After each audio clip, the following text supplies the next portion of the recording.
I want to make all of us settle down and listen to this smart conversation between him and Osimen. For those of us who criticize everything when I talk about Napoli. Yes, Napoli precisely. I don't know about other Italian, but Napoli, I feel use my hand, my chest. I stay for that city for 8 years. They don't like black. They don't like good people. If you be black now for Napoli, you get big shop. Napolitana, they go to vest. One night, they go enter your shop, destroy her. They go pack everything. They don't want to see black succeed, especially if you be public figure, or you be black where they try, or you be black where they popular for their states. Napoli now they talk. Me I listen to this my conversation. I know them. I stay with them. I dey speak Napolitana, confirm. I know their behavior. I had a call with Victor Osimen yesterday, and thanks to Amajipini for actually setting that one up. And we spoke at length, and he poured his heart out to me. But because I didn't get the permission to probably record it, and he hadn't landed in Nigeria, so we couldn't actually do this. But I actually summarized all that had actually happened with Victor Osimen. Of course, before then, Galatasaray did a video to actually welcome Victor Osimen. He's going to be earning about £113,000 a week, if they can actually help us with that particular video there for Victor Osimen. But if that's not even possible, let's quickly press it further. There were a lot of things that were said, and he tried to correct all the lies and the claim that he was heavily betrayed and things that were bordering on slavery, because there's been talks about slavery in football, and it's unfortunate this was happening. Let's actually get straight into it, starting off with the first graphics there that just actually encapsulated it. And this goes back to 2022, because Victor Osimen actually had a great 2022-2023. And if we're to start it off from that particular point, certainly looking at it, he said that Al Hilal actually came in 2022, not even in 2024, and they offered 75 million. Napoli said no, that 500 million pounds on nothing.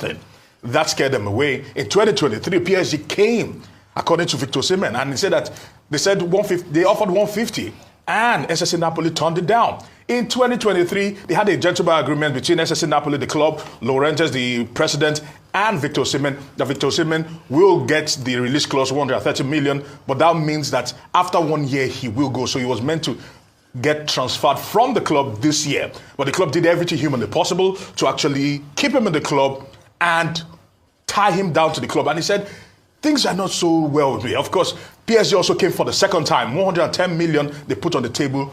SSC Napoli still insisted and refused to buy the cherry. If we're to press further than that, of course, in that particular conversation, he still went on to talk about the fact that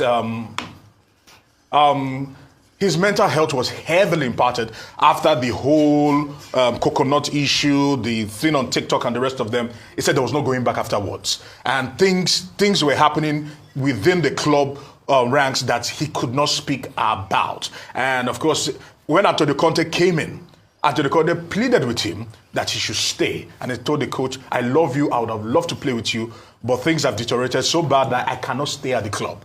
But the club went on to put out the statement that Antonio Conte did not want Victor Osimen in the club. Of course, Antonio Conte yesterday night released a statement to that particular effect, just trying everything humanly possible to probably suppress Victor Osimen. Of course, his defiance and refusal to play for Napoli and sign a new contract meant that he was frozen out of the squad. And he also claimed that Chelsea came in, and Chelsea and the owners that are hedge fund mavericks, so to speak, tried to swoop in and act like sharks like they do in the US, and just the typical hedge fund thinking, and they were trying to capitalize on this.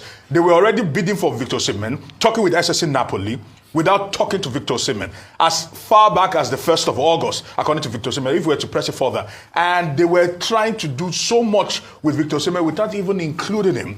Then Victor Osimen had the PIF come back again with Al Ahly this time around, saying that they were going to buy Victor Osimen for an agreed fee, and they were going to pay him £30 million per annum. Personal terms were agreed for his daughter to get a school there, get a mansion, and every other thing in between.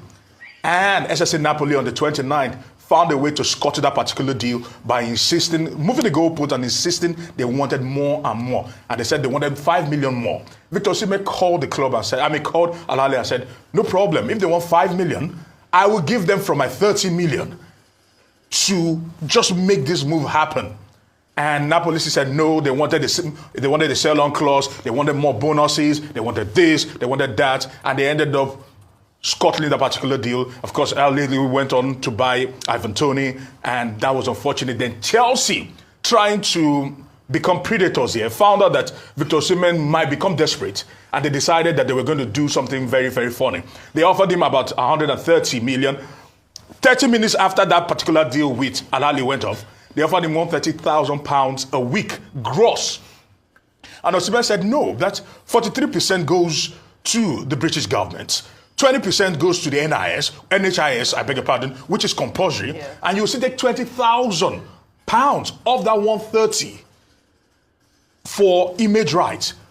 How is that possible? What is now left in the salary? If you take out 43%, you take out 20% from another, and you now take out £20,000 from the 130. And it was unfortunate. He said he wasn't going to bite. And they were holding off, waiting, and trying to press him through Napoli to ensure that Victor Osimen gets desperate and takes this particular offer. And Osimen said, if this is what Napoli wants to reduce me to, I'm going to call their bluff and I ain't going to move. I'm going to be on their wage, stay for 3 months, and let's see how that one goes. And on and on and on. And Chelsea went out, and I think, according to them, they put out a statement there that he wanted 500,000. And according to Mikel Obi, who was helping engineer that particular deal, nothing like that was actually put out there. It's unfortunate all that has happened. All they tried to do was